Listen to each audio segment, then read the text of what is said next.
Bonjour à tous, merci de vous être réveillés ce matin, merci pour les plus courageux d'entre vous. Donc on va parler aujourd'hui de CQRS et d'event sourcing principalement.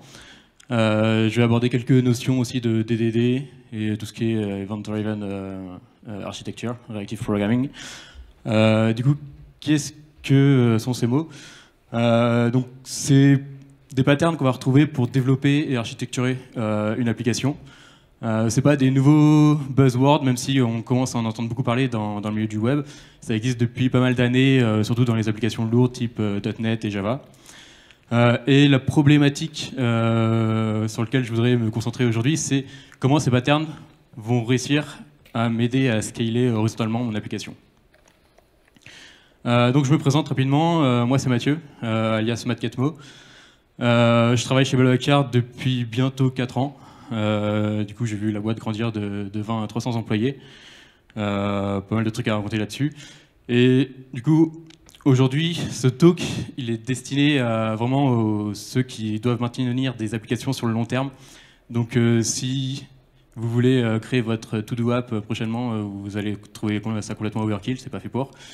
Donc, comme je disais, c'est des patterns qui vont vous aider à architecturer une application. C'est pas une silver bullet.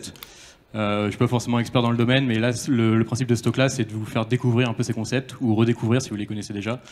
Et par la suite, vous pourrez approfondir plus en détail. Donc, le principal point sur lequel on va s'orienter, c'est tout ce qui va être input-output. Donc, distinguer tout ce qui est lecture d'écriture dans une application. Donc, dans une application typique, on va retrouver généralement 90% voire plus de lecture contre 10% d'écriture. Pour tout ce qui est écriture, on va vouloir avoir une validation, une certaine cohérence, pouvoir valider des règles métiers, alors que tout ce qui est lecture, on veut quelque chose d'assez flexible, on veut pouvoir afficher des informations assez rapidement, on veut afficher toutes sortes d'informations indépendamment de l'écriture. Et bien sûr, on veut que les deux soient rapides et que ça scale. Donc, pour illustrer un peu tous ces patterns, je vais commencer par un exemple assez simple, très basique. Ça va être celui de justement une page, un utilisateur qui veut afficher ses comptes bancaires, donc l'ensemble de ses comptes et la somme qu'il a dessus. Donc, il va pouvoir faire quelques transferts d'argent. Donc, le truc qu'on aura tendance à faire dès le début, ça va être prendre notre base de données relationnelle préférée. On va créer une table à compte, on va créer une table user. Voilà, très simplement. On va créer simplement un petit contrôleur qui va faire notre façade, qui va répondre à l'utilisateur, qui va accepter sa demande. Et en contrepartie, du coup, on va utiliser par exemple un ORM pour simplifier la vie, pour dialoguer du coup avec ces entités en base. Donc on se retrouve à faire des choses toutes simples. On crée une nouvelle entité à compte. Genre pour ouvrir un compte, on crée une nouvelle entité, on la flush. Si on a besoin de créditer de l'argent dessus, on va dire tiens, je set tant de monnaie dessus. Si j'ai besoin de débiter, je vais faire la soustraction entre 100 et 20 euros. Du coup, il me reste plus que 80 euros. J'ai pris cet exemple-là parce que du coup, typiquement, ce qu'on est en train de faire là, du CRUD, c'est pas du tout une solution. C'est l'utilisateur, il va pas parler CRUD du tout. L'utilisateur, il va parler business, il va vouloir faire des opérations dessus. Il va vouloir ouvrir un compte bancaire, il va vouloir déposer de l'argent, retirer de l'argent, etc. Du coup, on a besoin d'un service qui va traduire un peu ce besoin métier. Donc, on va avoir cette couche service layer, qui est notre couche métier. Et on va se retrouver avec quelque chose, par exemple, comme ceci. Du coup, une fonction ouvrir, une fonction récupérer mes comptes bancaires, un seul, plusieurs, faire un dépôt, retirer de l'argent, etc. Et donc c'est là que je vais introduire le premier pattern, si la télécommande marche. Elle ne marche plus. Hop. Donc le premier pattern, c'est CQS, donc Command Query Separation. Du coup, ce pattern, il dit que chaque opération, chaque méthode en fait, d'un business, là, ça doit soit être une commande, soit être une query. Hop, je vais poser ça. Du coup, qu'est-ce qu'une commande? Une commande, c'est quelque chose qui va changer l'état du système et ne rien retourner, alors qu'une query ne changera pas l'état du système, ça va seulement retourner de la data. En d'autres termes, l'un c'est l'écriture seulement, et l'autre c'est seulement de la lecture. Donc dans notre exemple, dans notre service précédemment, on va avoir comme queries get, find all qui va nous retourner la data seulement, du coup il ne va rien écrire en base. Et dans les commandes, on va retrouver donc credit, debit, open, du coup pour ouvrir un compte. Donc ce qu'on a souvent tendance à faire, c'est quand on crée une entité en base, c'est retourner l'ID utilisé. Mais du coup là, ça répond pas à notre besoin, c'est plus une commande là, du coup si ça retourne quelque chose. La solution à ce problème-là, ça va être d'utiliser, par exemple, un identifiant unique. Du coup, laisser le client générer l'identifiant et non la base de données. Ainsi, on va pouvoir créer une application sans se concentrer d'abord sur la base de données, quoi. Ça doit être complètement indépendant de l'infrastructure, indépendant de la base de données utilisée. Donc ensuite vient CQRS, donc Command Query Responsibility Segregation. Donc ça va être comme CQS, mais encore avec plus de séparation, c'est-à-dire plus on va séparer tous nos services, tout ce qui est commandes et queries, on va les séparer dans des classes différentes, dans des services différents. Donc on se retrouve avec des services isolés, du coup command service ou qu'on appelle aussi command handler, et du coup qui va être un service différent de la lecture. Donc CQRS, ça permet de se dire que l'écriture et la lecture ne vont pas partager les mêmes abstractions. Donc, ça ne va pas partager les mêmes modèles, ni même, on va voir après, les mêmes bases de données. Et potentiellement, on pourrait même se dire que ce sont deux applications séparées qui font ce workflow-là. Donc, on se retrouve avec quelque chose comme ça. Donc, on a deux workflows complètement séparés pour tout ce qui est lecture d'écriture, sauf la base de données à côté, mais ça, on verra juste après. Donc c'est chouette. Ouais, on a séparé ça dans deux classes. Concrètement, qu'est-ce que ça va nous apporter? Donc, ce qui est intéressant à propos de CQRS, c'est pas le fait simplement de séparer ça en deux classes différentes pour que ça soit plus facile à maintenir. C'est que niveau de l'architecture, ça va nous offrir différentes options. On va pouvoir concevoir l'application différemment. Donc, la problématique aujourd'hui, c'est comment ça va nous permettre de scaler plus facilement. Donc maintenant qu'on a séparé ces deux workflows de manière bien distincte, on va pouvoir les optimiser de façon différente. Donc, quelque chose qu'on entend souvent parler dans pas mal de conférences, c'est tout ce qui va être traitement asynchrone. Du coup, ici, vu que nos commandes ne retournent plus aucune donnée, du coup, on va pouvoir faire ce traitement de manière asynchrone, de manière totalement sans difficulté, quoi. Donc, grosso modo, l'utilisateur va soumettre sa commande. L'application va lui dire OK, je te la valide et je la traiterai prochainement. Donc, à quoi ça ressemble? C'est, par exemple, ici, là, on crée une commande ouvrir un compte bancaire. On peut la valider au besoin. C'est utile avant de répondre à l'utilisateur. Et du coup, si le traitement est asynchrone, par exemple, dans une application type REST ou type HTTP++, comme dirait William, on va soit répondre à un code 201 pour created ou 202 pour dire tiens, je t'ai accepté ta commande, mais je la traiterai un peu plus tard.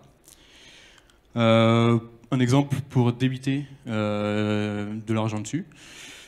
Donc là, simplement, on crée une nouvelle commande, je débite 20 € et je la traiterai. Du coup, je vérifie d'abord que c'est valide, que je peux la traiter. Et donc, je fais le traitement de manière synchrone ou asynchrone. Ici, il n'y a aucune différence du point de vue de l'application.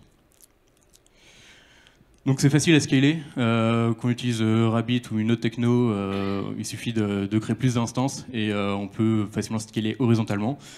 En bonus, on pourrait se dire que pour chaque commande, on va créer un identifiant unique qui va nous permettre de traquer cette commande pour que l'utilisateur, au final, ait un suivi de cette commande.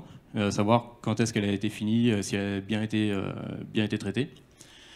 Et donc voilà, pour toute cette partie écriture, c'est assez facile de scaler horizontalement en faisant de l'asynchrone. Donc pour tout ce qui est lecture, là on va aborder le concept des projections. Du coup, les projections, ça va être de préparer la data que va demander l'utilisateur avant qu'il la demande au final. Donc parce qu'on se dit qu'avoir un seul data store pour la lecture et l'écriture, ça ne va pas scaler très facilement. Pour l'écriture, on va avoir besoin de cohérence, on va avoir vraiment de règles métiers assez strictes, alors que l'écriture, on a besoin de plus de flexibilité, on n'a pas besoin vraiment de cohérence et on veut quelque chose qui soit rapide. Donc l'idée, ça va être de dénormaliser au maximum la donnée, donc pour avoir un modèle pour son interface web, pour faire des statistiques, du coup pour avoir des agrégations, quelque chose qui soit facilement recherchable, ou alors pour avoir une API différente de l'UI web. Donc par exemple, quelque chose que on voit souvent, c'est l'utilisation d'Elasticsearch. Elasticsearch, typiquement, c'est assez populaire ces derniers temps. Ça va nous permettre de faire des recherches, enfin, créer des index pour notre donnée et avoir une recherche et des agrégations assez puissantes. Cependant, personne n'utilise Elasticsearch pour stocker de la donnée primaire. C'est toujours de la donnée secondaire. On copie depuis un MySQL, par exemple, sa donnée pour avoir un index à côté qui soit pour rechercher facilement la donnée. Par exemple, chez Blablacar, du coup, tous les trajets qu'on crée, au final, on les stocke dans MySQL. Ici, ça va être un exemple d'input. Du coup, on va dire l'utilisateur, il fait un Paris-Luxembourg, il passe par Reims, il passe par telle ville et telle autre ville, etc. Et d'un autre côté, quand on recherche ces trajets, quand on va rechercher un Paris-Luxembourg, on n'interroge pas du tout MySQL. Ce qu'on fait, on interroge uniquement Elasticsearch. Et du coup, ce qu'on a besoin, c'est dénormaliser la donnée. Tout ce qui va être affiché sur cette page web-là ressort d'Elasticsearch. Aucun appel à MySQL. Du coup, c'est vraiment, on a créé une projection de notre donnée, on a indexé notre donnée, de manière à ce qu'on puisse répondre à la requête de l'utilisateur très rapidement. Si on prend l'exemple, un autre exemple bien connu, Twitter, quand on crée un service tel que Twitter, on va se dire, tiens, pareil, on prend notre MySQL préféré, notre base de données relationnelle préférée, et on va se créer une table user, une table tweet, une table follow, et on va faire un petit plein de join, et on va pouvoir afficher notre timeline très facilement. Certes, mais du coup, si avec l'infrastructure, enfin avec le nombre d'utilisateurs actuels, ce type de requête-là, forcément, ça marche pas du tout. Donc l'idée, c'est vraiment d'agréger la donnée et de la préparer avant que l'utilisateur l'utilise. Donc typiquement, on va pouvoir toujours stocker ces données-là sur MySQL. Twitter sont très utilisateurs de MySQL. Mais en contrepartie, on va la stocker sur un autre data store qui va nous permettre du coup de faire une requête très simple. Du coup, en input, on va avoir le tweet, du coup un user ID, un statut, une date. Et au niveau de l'output, au niveau de la lecture, on va avoir toute une liste de tweets avec non seulement statut, mais tout le nom de l'utilisateur, toutes les infos dont on a besoin pour afficher une timeline. Et au final, la requête devient extrêmement simple. On a fait ce traitement de manière à côté et on a quelque chose de très rapide. Si on prend un autre exemple, Google Analytics, en input, tout ce qu'on va recevoir, c'est des événements de page vue. Pareil, on va pouvoir stocker ces événements-là pour avoir une trace de ce qui s'est passé. Et en contrepartie, on va pouvoir les agréger. Par exemple, créer, alors je ne sais pas comment ils font, mais là, ça pourrait être un exemple, ça va être incrémenter simplement un compteur dans Redis ou autre. Et quand on a besoin d'afficher une courbe telle que les nombres de pages vues par mois ou par heure ou par jour, tout ce qu'on a besoin de faire, finalement, c'est juste un get sur Redis. Donc très rapide.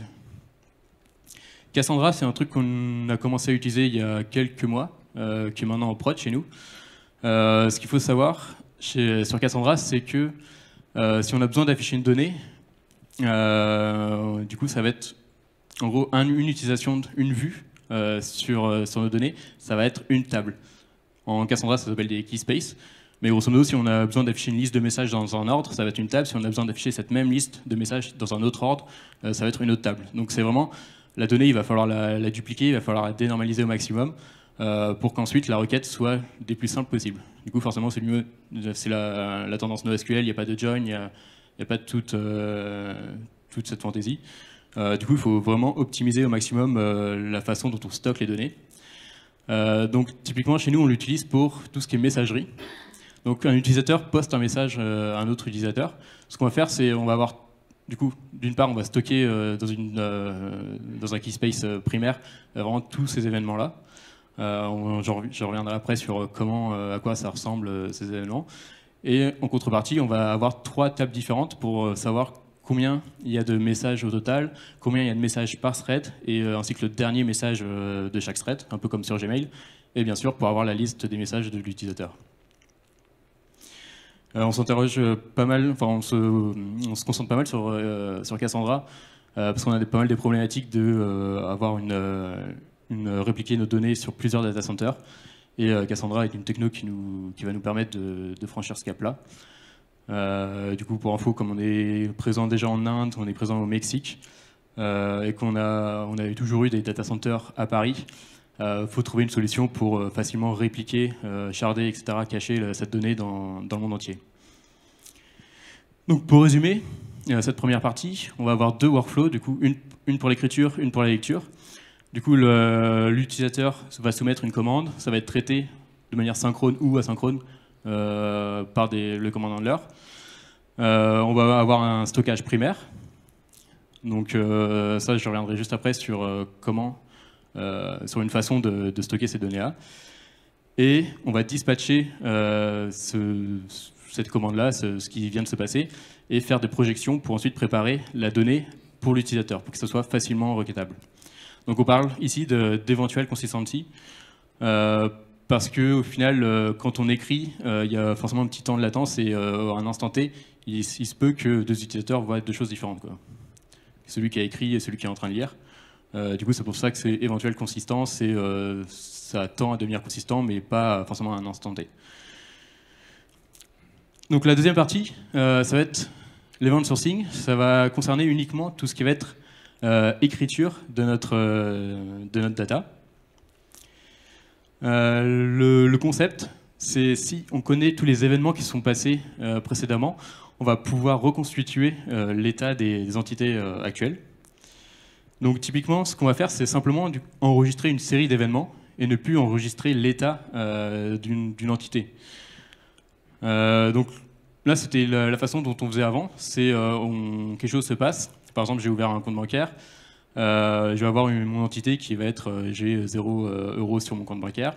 Ensuite, je vais créditer ce compte. Je vais avoir 100 euros sur ce compte bancaire. Du coup, j'ai oublié qu'avant, j'en avais 0, etc. Si j'ai crédité 20 euros, j'en ai plus que 80, etc. Donc là, ce qu'on va faire, c'est au lieu de stocker l'état, on va stocker que les événements. Du coup, on va stocker que j'ai ouvert un compte, que j'ai crédité de 100 euros et que j'ai débité de 20 euros.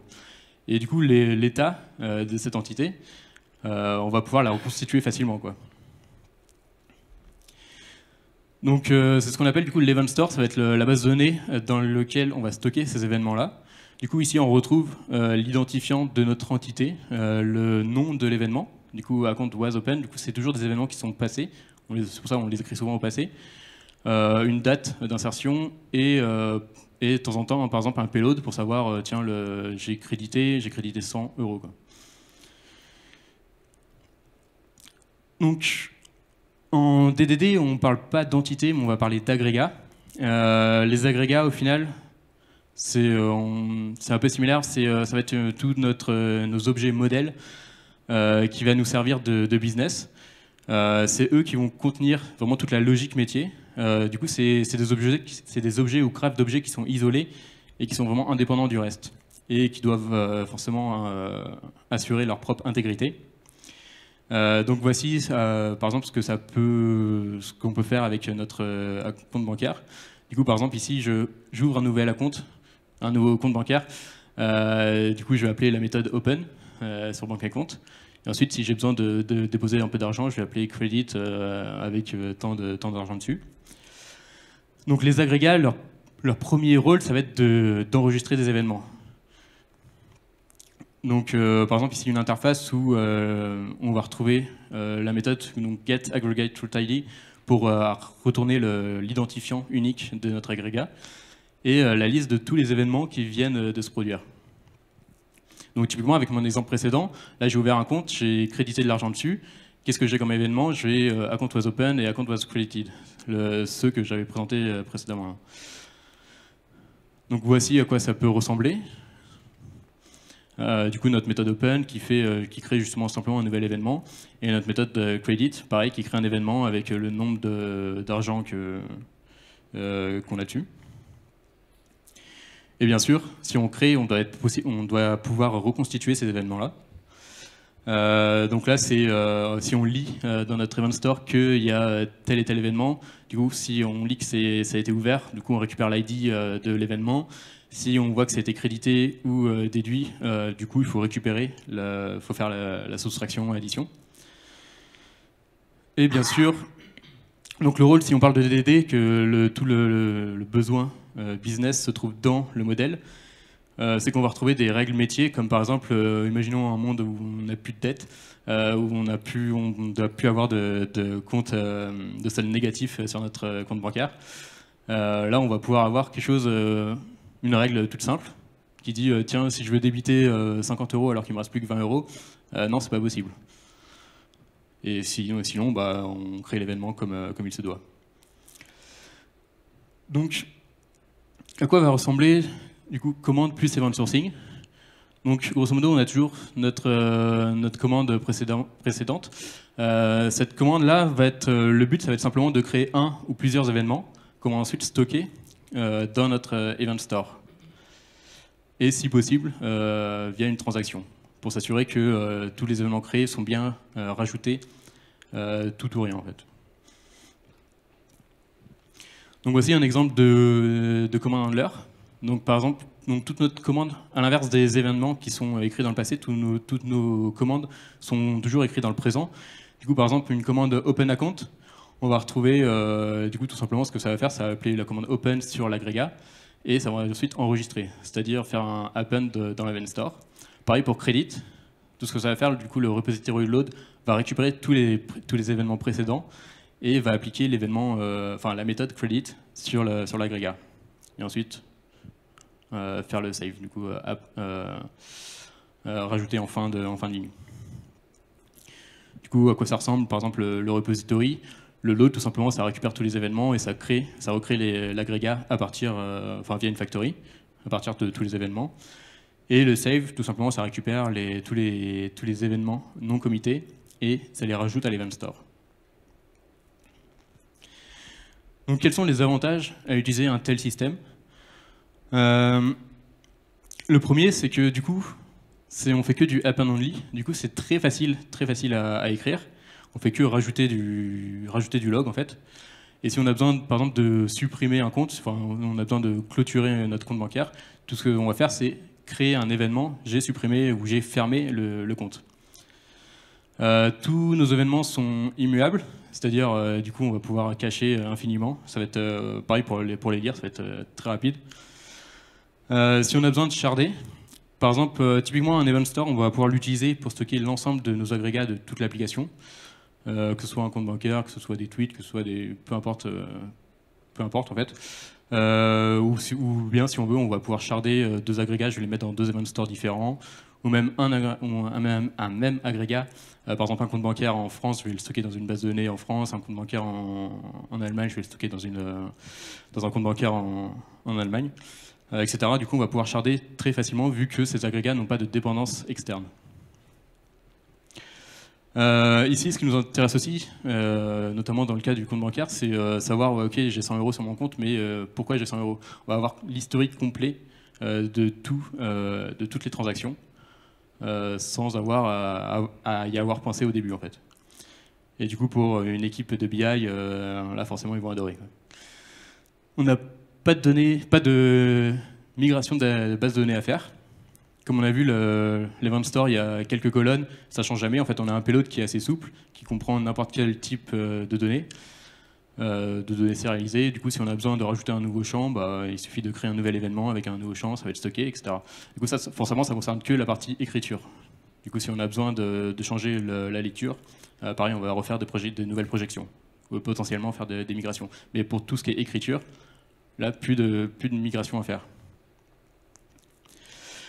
Donc, et en contrepartie, quelles sont un peu les difficultés ou les challenges à faire face?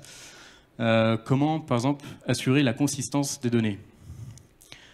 Par exemple, j'ai 100 € sur mon compte et j'ai deux process sur lesquels on demande de retirer 150 €.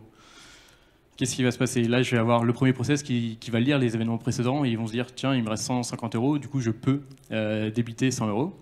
Et avant que ce soit rajouté dans l'Event Store, je vais avoir un deuxième process qui va faire la même chose. Du coup, lire les événements précédents, dire qu'il me reste 150 et que je peux déduire les 100 euros. Bien sûr, il ne faut pas que que les deux événements soient rajoutés ensemble. Sinon, ça fait des zones négatifs. Donc l'idée, c'est par exemple rajouter un champ ici qui s'appelle playhead, où pour chaque événement, on va incrémenter ce champ-là pour s'assurer que on a lu l'ensemble des événements précédents avant d'insérer un nouvel événement. Si on utilise MySQL par exemple comme Event Store, on va pouvoir avoir une table qui ressemble à ceci. Du coup, on va retrouver l'ID pour la première key, ça nous importe peu pour l'application. Là, on va retrouver l'UID, ce nouveau champ playhead, et on va pouvoir faire une unique key sur ces deux colonnes. Et du coup s'assurer qu'il n'y ait pas deux fois les mêmes événements qui seront rajoutés en même temps. Un autre inconvénient, ça va être comment s'assurer, comment éviter de devoir lire tout l'historique des événements précédents. Donc dans la plupart des cas, les agrégats, ça va être quelque chose d'assez court. Par exemple, chez Blackr, par exemple, un trajet, ça va durer quelques semaines, il va y avoir assez peu d'éditions dessus. Mais par contre, un compte bancaire, c'est quelque chose qui dure une éternité, des années. Et forcément, plus on va rajouter des événements, plus ça va être long à lire, plus ça va être long à rajouter des événements. Du coup, l'idée, ça va être ici de créer des snapshots. Donc les snapshots, ça va être, on va sauvegarder à côté de l'Event Store, on va sauvegarder l'état dans lequel il est à un instant T. Donc typiquement, j'ai plein d'événements qui se créent, et par exemple tous les 10 événements ou tous les jours, ou ça peut être n'importe quel facteur, on va créer un snapshot de cet agrégat. Du coup, si j'ai besoin de relire pour savoir combien il me reste sur mon compte, avant de pouvoir faire une opération dessus, je vais juste avoir besoin de lire tous les événements derrière le dernier snapshot. Donc pour résumer cette partie du coup de CQRS plus Event Sourcing, on se retrouve avec un schéma comme ceci. Du coup, l'utilisateur qui va soumettre son intention via une commande, le command handler qui va transformer cette commande en une série d'événements. On va pouvoir avoir du command auditing pour avoir une trace pour avoir un suivi de ces commandes. Toutes ces commandes vont être rajoutées à peine sur l'Event Store, et en même temps vont être dispatchées dans un bus. Ensuite, du coup, on va pouvoir avoir des event listeners, du coup, que ce soit la même application ou d'autres applications, peu importe, qui vont soit faire des actions en parallèle, par exemple renvoyer un mail quand un utilisateur s'inscrit, ou soit du coup préparer la vue pour l'utilisateur, du coup préparer les projections.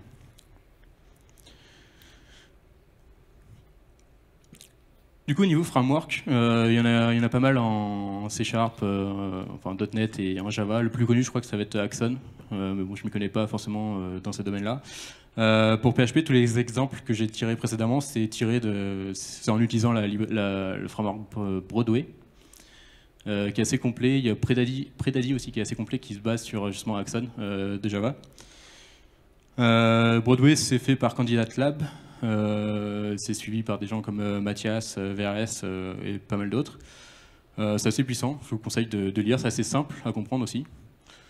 Il y a une petite démo aussi qu'ils ont fait pour un peu comprendre tout le fonctionnement.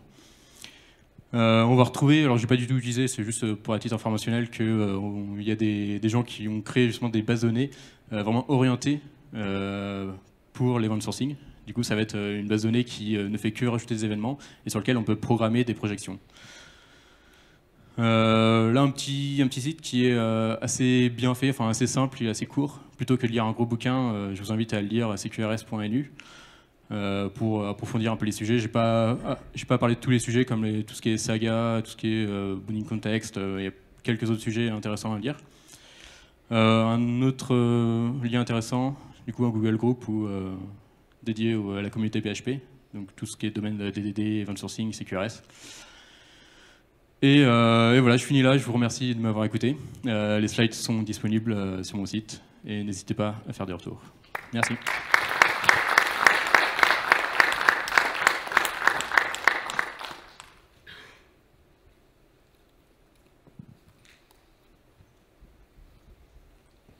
Si vous avez des questions, je ne sais pas combien de temps il reste.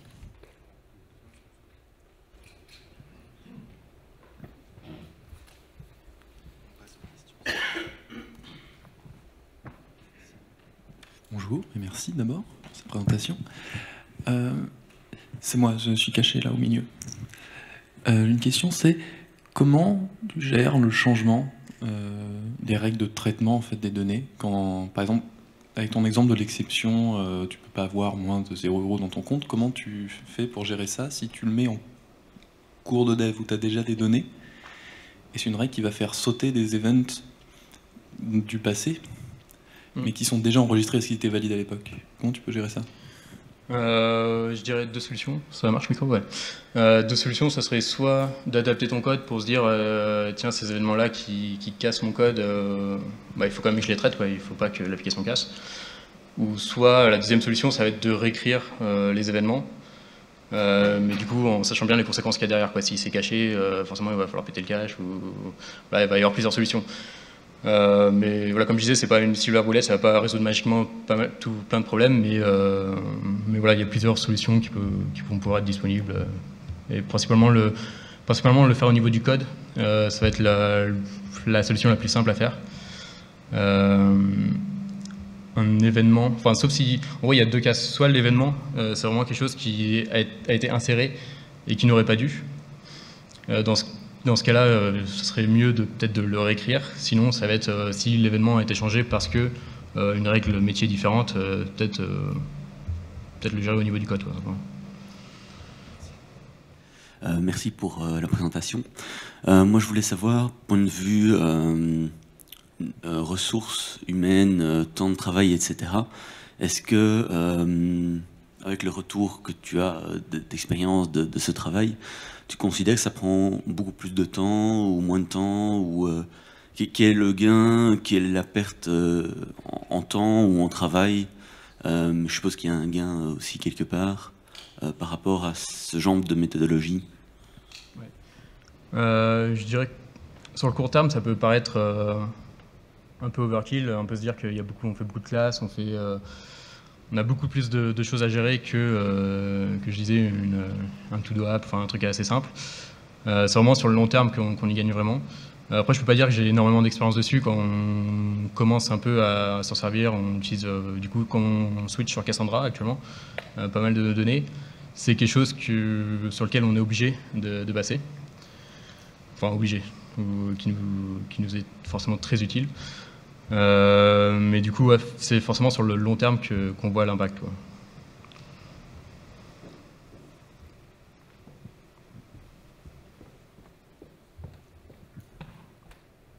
Salut, moi j'ai une question un peu naïve et pratico-pratique. Tu disais que Cassandra, enfin que tu empilais les messages et tu les dénormalisais dans Cassandra sur le système de chat, de messages pardon, de Blablacar. Donc si moi j'écris un message, il va y avoir un temps de latence avant que je puisse voir ce que j'ai écrit. Du coup, plusieurs solutions. Soit gérer ça au niveau de l'UI. Par exemple, on voit souvent des applications, de plus en plus des applications Full.js ou des apps mobiles, etc.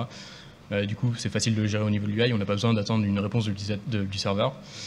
Soit actuellement, ces traitements-là, on les fait encore en synchrone. C'est-à-dire qu'on insère l'événement et on écrit les trois data, enfin les trois data dénormalisées en synchrone. Sinon, mais il y a plusieurs façons de le faire, quoi. La solution simple, c'est l'UI. La solution 2, c'est rester en synchrone, mais du coup, forcément, ça va pas scaler à l'infini. Ou sinon, se dire que ça importe peu ou que la latence est vraiment très faible, que c'est... Après, justement, on peut se dire, tiens, on fait juste un truc en synchrone, genre l'affichage du dernier message, et tout ce qui est compteur, tous les petits détails, c'est au produit de valider, savoir si c'est critique ou pas, de le faire au moment de la saisie du message, quoi.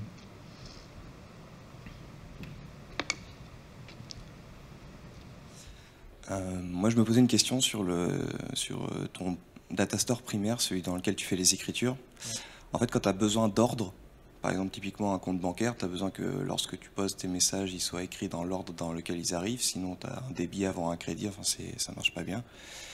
Et du coup, en fait, ça restreint vachement ton data store. Tu peux utiliser qu'un moteur transactionnel, ou un moteur de type MySQL, Postgres. Tu ne peux pas utiliser du Kafka, tu ne peux pas utiliser du RabbitMQ, tu ne peux pas utiliser du Kearman, etc. Parce qu'en fait, tu n'es pas certain de l'ordre dans lequel vont arriver tes messages et dans lequel tu vas faire tes écritures. Et du coup, ça pose le problème de la scalabilité, parce que MySQL et Postgres, on sait que c'est pas très scalable pour des millions de messages. Et du coup, est-ce que vous avez en tête déjà une architecture ou une solution pour ce problème d'ordre d'écriture et de scalabilité? Alors, en termes de scalabilité, déjà, on peut sharder. Garder sur du MySQL, Postgre et sharder et avoir plein de data stores différents. Enfin, plein de event stores différents. D'une autre part, donc là, j'étais l'exemple du compte bancaire, où on a vraiment ce besoin de se dire c'est des données critiques, il ne faut pas qu'on puisse avoir un compte négatif, etc. Dans le cas, par exemple, chez nous, avec Cassandra, si on n'a pas cette criticité que si on a besoin de lire les événements précédents pour rajouter un nouveau, quoi. Si on a juste un utilisateur qui va rajouter un message, on fait juste de l'append lit, quoi. On n'a pas besoin de lire les précédents. Et on n'a pas besoin, par exemple, si deux mecs postent en même temps, si l'un arrive avant l'autre, bon, c'est pas très grave, quoi. Mais du coup, ouais, pour le cas du compte bancaire, peut-être que ça vaut le coup de ne pas avoir quelque chose de forcément, pas avoir une techno scalable, on va dire, mais plutôt miser sur le sharding ou autre chose, quoi. Bonjour. Tu parlais d'Elasticsearch tout à l'heure, donc tu as rapatrié tes données MySQL sur Elasticsearch. Ouais. Est-ce que tu utilises du coup les rivers d'Elasticsearch pour ça? Et c'est fait à quelle fréquence ou est-ce que tu utilises du coup les rivers MySQL ou est-ce que tu écris à la fois dans MySQL les rivers d'Elasticsearch, pardon, ou est-ce que tu écris dans MySQL et dans Elasticsearch directement? On n'utilise pas les rivers, mais quelque chose d'assez similaire qu'on a codé nous-mêmes. À base de RabbitMQ, ouais, par exemple, justement on dispatche l'événement, genre le trajet a été publié, on se dit tiens ce trajet je le dispatche, nous on utilisera beaucoup RabbitMQ, et derrière on a des indexeurs qui vont publier dans Elasticsearch. Point de vue cohérence, jamais par exemple, tu disais que l'écriture des choses était un petit peu décalé dans le temps. Jamais, pour une raison quelconque, ta commande que tu as envoyée failed, et donc ça n'enregistre pas l'événement ou la donnée. Comment tu gères ce genre de cas? Parce que si jamais tu n'as pas mis toutes les règles métiers de validation, on peut imaginer que ce soit bloqué par la DB ou qu'il y ait eu un problème réseau ou peu importe. Du coup, tu obtiens un résultat incohérent, et donc j'aurais bien aimé savoir comment tu gérais ça, quoi. Ouais. Disons que au final ça va toujours être une décision de produit, quoi. Il y a plein de solutions. La solution, si tu as besoin vraiment, si c'est vraiment quelque chose de critique, peut-être que l'asynchrone ça te conviendra pas. Tu as besoin forcément d'avoir une réponse que la donnée a bien été insérée en base, que c'est de manière valide. Du coup là, dans ce cas-là, tu oublies l'asynchrone, tu fais tout en synchrone, mais au final il n'y a pas d'énorme perte de performance. Ou sinon, qu'est-ce que je voulais dire? Sinon, je sais plus. Bref. Après, c'est toi qui vois si tu as besoin de faire quelque chose de synchrone, tu dois vraiment t'assurer de cette cohérence-là ou pas. Ou sinon, oui, il y a la solution du tracking aussi, comme je disais tout à l'heure. Soit tu dis au client, tiens, voilà un ID à suivre, pour se dire, tiens, le client, il va pouvoir checker de manière régulière, ou soit par pull, soit par push, que sa commande a bien fini, en fait. Qu'il n'y ait pas eu de problème réseau, de problème de base de données, etc.